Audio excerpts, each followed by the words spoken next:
Maka Al-Fakir berpikir, ya Rob, ini mungkin barokah kami sering bertawassul kepada datuk-datuk beliau yang soleh. Kami sering bertawassul, kami menyusun, Al-Fakir menyusun Al-Maslak As-Safi fi Hizn Hasim Al-Raqi. Di situ ada tawassul jami'ah, mentawasuli datuk-datuk beliau, di antaranya Sahibul Maqam dan Habib Abdullah bin Muhsin Al-Attas dan para habaib-habaib lainnya, Sadatul Alawiyin. Barokah tawasul didekatkan sama para cucu-cucunya, para habaib, para kiai. Tapi sekarang ya Allah, karena mereka tahu nih orang-orang kafir, kekuatan muslimin, mereka bisa melawan penjajahan di muka bumi Indonesia, karena tidak ada lain adanya habaib, adanya ulama yang terus membakar semangat warga penduduk Indonesia. Allahu Akbar. Allahumma sholli ala Muhammad. Akhirnya iblis, setan ngadu domba, ulama sama habaib diadu domba. Hati-hati. Kenapa? Supaya ingin menjatuhkan, menjauhkan kekuatan umat Islam. Jangan ditinggalin. Udah nggak sehat para ulama tadi, para habaib, para kiai, nggak mungkin dipisah-pisahkan. Mereka bersatu. Mereka bersatu. Karena zaman dulu, sejarah di kitab Nasrul Islam fi Janub Syarqi Asia fi Janub Syarqi Afrika, siapa orang yang menyebarkan Islam di Asia Tenggara dan Asia Afrika. Disebutkan di situ bahwasanya orang Talis Belanda, mereka ini bingung kenapa kok keluarga pribumi memiliki kekuatan semangat untuk melawan penjajahan Belanda. Ternyata di situ dipimpin oleh para habaib, para ulama, orang-orang Arab, al-Arabul Muslimun, al-Khadarimun Ashraf, orang-orang Arab dari Hadramaut, dan mereka keturunan Nabi Muhammad SAW. Akhirnya di situ di antaranya tahun 1873 ada Al-Habib Abdurrahman bin Muhammad Az-Zahir di Aceh. Beliau membakar semangat warga penduduk Aceh untuk melawan Belanda saat itu. Menang. Maka orang Belanda bingung. Dia ngutus yang namanya Snockhorgen. Snockhorgen diutus menelitinya ada apa kekuatannya orang-orang Arab ini, kenapa setiap bulan haji ini orang Indonesia memiliki semangat yang luar biasa, ilmu yang luar biasa. Ini orang-orang Arab dari Hadramaut ini ngapain ini? Akhirnya di Snockhorgen ini diutus ke Mekah, ke Hadramaut dan beberapa orientalis Belanda lainnya. Di situ dia tahu kekuatannya ternyata di sini. Para cucu Nabi. Makanya dia setelah diangkat jadi profesor di salah satu universitas di Leiden, dalam ceramahnya dia mengatakan tidak pernah ditemukan sejarah orang-orang Arab yang memiliki andil di Indonesia. Yang memiliki andil di Indonesia orang-orang Cina dan orang-orang India. Dihapus itu sejarahnya orang-orang Arab Hadramaut yang datang ke Indonesia, dihapus. Terus digaungkan di sekolah-sekolahan, di kuliah-kuliahan. Akhirnya mereka membeli juga kutaban, mereka membeli penulis-penulis dari orientalis Belanda dan bahkan dari Wataniyin, pribumi juga, untuk menulis, memanipulasi sejarah. Sehingga banyak yang meyakini bahwa di Indonesia ini pendatangnya dari India sama Cina dan mereka berdagang. Kalaupun ada sejarah orang Arab di situ ditulis untuk berdagang, padahal kenyataannya mereka bawa harta, mereka bawa benda semua yang mereka miliki untuk berdakwah di tanah mulia Indonesia ini. Nggak ada mereka, kalau nggak ada mereka mungkin kita masih menyembah berhala. Kalau nggak ada mereka ini wali songo, cucu-cucu Nabi, para habaib yang datang ke Indonesia, kita nggak kenal Nabi Muhammad. Kita nggak kenal Nabi Muhammad. Ya Allah, sekarang mau pihak ketiga mau didomba nih supaya kubu ini nggak cinta ulama, kubu ini nggak cinta habaib. akhirnya memang bisa dilumpuhkan Indonesia. Harus bersatu kita, jangan mudah diadu domba. Apalagi ada yang mengatakan Indonesia nggak ada Habibnya. Bohong, hati-hati ya, ini merendahkan Indonesia. Al-Habib Abdullah Al-Haddad dalam kitab Thayyibatul Mawa'id bisa disebutkan fi kalamul akabir min fawaid, beliau mengatakan bayakhul zaman min afadil bani alawi ima zahirun masyhur atau khamilun mastur hatta ja'al Imam Mahdi fi akhir zaman atau kama qala. Tidak sepi zaman setiap masa terkecuali di situ ada orang-orang utamanya para wali dari Bani Alawi, baik itu yang tersohor ataupun yang tertutup, sampai datangnya Imam Mahdi. Di setiap zaman di setempat mesti ada cucunya Nabi Muhammad SAW.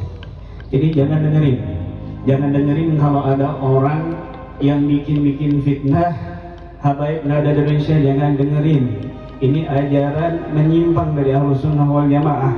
Apalagi sampai mengatakan nggak ada hadis satupun dalil yang menyatakan untuk menghormati keturunan Nabi, memuliakan, mencintai keturunan Nabi. Ini dusta. Kenapa? Karena mayoritas ulama Ahlus Sunnah wal Jamaah memiliki keyakinan, memiliki ajaran untuk mencintai, wajib ittafaqal muslimun fi wujubi mawaddati ahli bait Nabi wa mahabbatihim. Sepakat para ulama untuk mencintai para keturunan Nabi Muhammad SAW. Ada yang bilang keturunan Nabi, Ahlul Bait Nabi cuma Sayyidah Fatimah, cuma Sayyidina Hasan, cuma Sayyidina Husain, cuma Sayyidina Ali. Itu aja Ahlul Bait. Berarti fikihnya dia nggak matang. Fikih-fikih ibtida, mubtada udah jelas. Ahlul Bait Nabi man haruma sadaqah ba'dah dalam hadis. Ahlul Bait Nabi, dikatakan Ahlul Bait Nabi itu orang yang diharamkan sedekah, diharamkan zakat baginya setelah Nabi. Dan para ulama mengambil dari hadis-hadis yang sahih yang lainnya mengatakan siapa orang yang diharamkan zakat. Ashabu Syafi'iyah diantaranya Imam Nawawi mengatakan hum banu Hasyim wa banu Muttalib. Para keturunan dzurriyyah Nabi Muhammad SAW yang diharamkan zakat, mereka juga dikatakan Ahlul Bait Nabi. Ahlul Bait Nabi Muhammad sallallahu alaihi wasallam. Ya Rabb, yang kamu baca Ratibul Haddad, ratibnya siapa pengarangnya? Al-Habib Abdullah Al-Haddad. Kamu berani ngomong Al-Habib Al-Haddad bukan Habib, keturunannya terputus, nasabnya terputus. Sintuk Durrah yang barusan kita baca, siapa pengarangnya? Al-Habib Ali Al-Habasyi. Kamu berani mengatakan Al-Habib Ali bukan Habib, nasabnya terputus, nggak jelas. Itu Al-Imam Ubaidillah Ibn Ilman Al-Muhajir ilallah. Ratibul Atas yang kita baca, ya Rabb, Al-Habib Umar bin Abdurrahman Al-Atas, berani kita bilang dia Habib palsu, dia imam palsu. Kemudian kitab Sunan Muttafiq Al-Imam Abdullah bin Husain bin Tahir yang qasidahnya udah seluruh Nusantara apalah semuanya. Ya Arhamar Rahimin, Ya Arhamar Rahimin, Ya Arhamar Rahimin, Farid. Kalian baca semuanya itu turun-temurun datuk kalian sampai saat ini. Siapa pengarangnya qasidah tersebut? Al-Habib Abdullah bin Husain bin Tahir. Tuh kitab Nusaydinya yang dibaca tadi Al-Habib Allah As-Segar. Siapa pengarangnya? Al-Habib Abdullah Al-Haddad, yang kitabnya seluruh penjuru dunia, dari ujung dunia sampai ujung dunia, mengambil barakah manfaat dari karya-karya Al-Habib Abdullah Al-Haddad.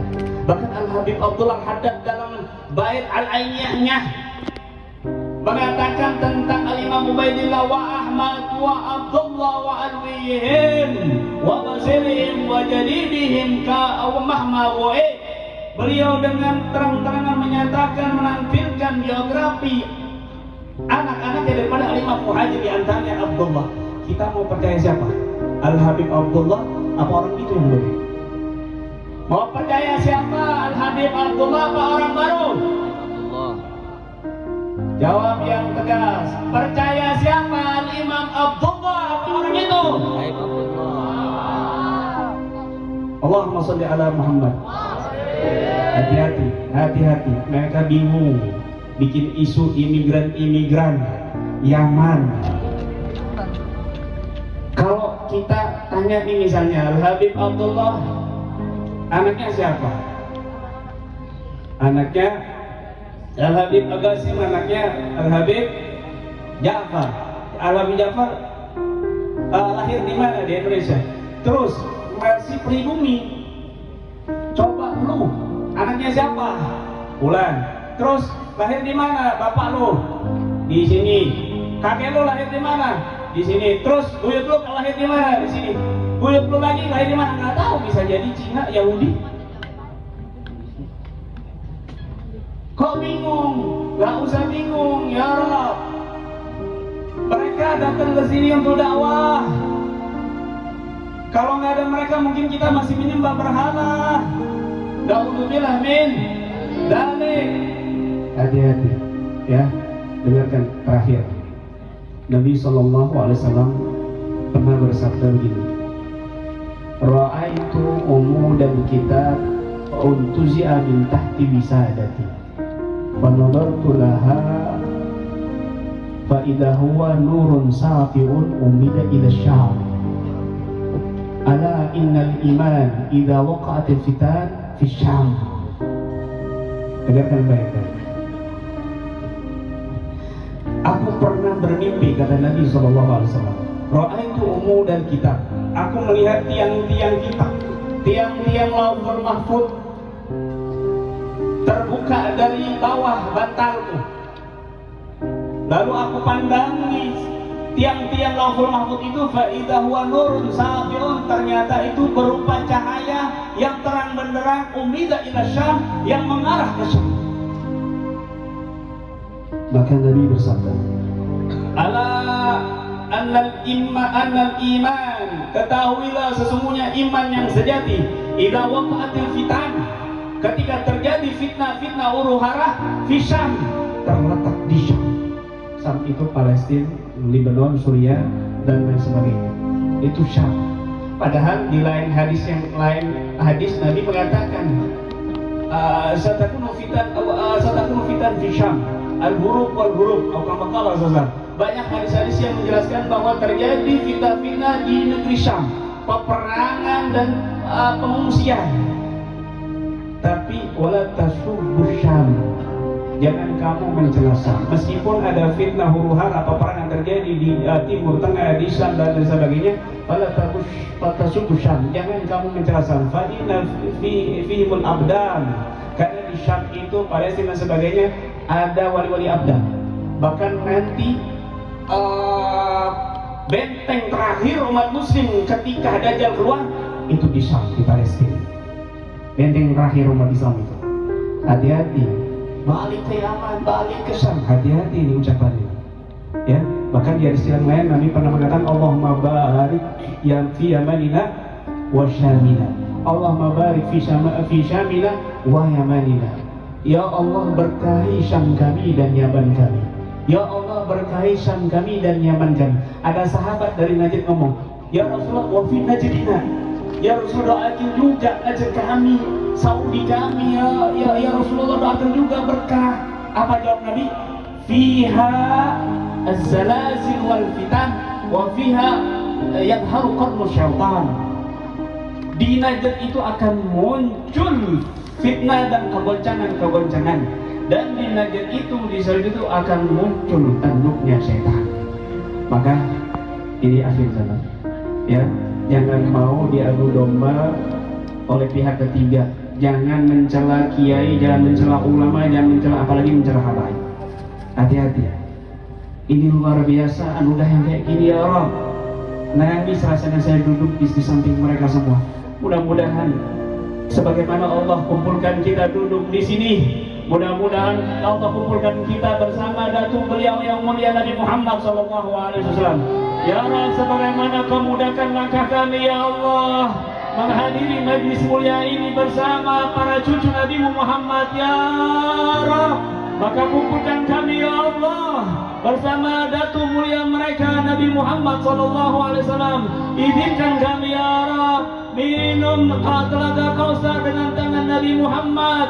barakah para walimu, barakah para cucumu yang kau sisakan untuk kami di negeri Indonesia ini ya Allah. Ya Rabb, muliakan mata kami untuk senantiasa memandang orang-orang soleh, para kekasihmu, para habaib, para kiai ya Rabb, agar kami bisa memandang wajah mulia Nabi Muhammad kelak di akhirat ya Rabbal Alamin. Allahumma jal jamana hadha jam'an marhuma wa tafarruqana min ba'di tafarruqan ma'zuma wa la tajal fina wa la mana syakiyan wa la mahruman birahmatika ya arhamar rahimin ya arhamar rahimin. Demikian yang bisa saya sampaikan, kurang lebihnya saya maaf. Ada minni wa minkum. Wassalamualaikum warahmatullahi wabarakatuh.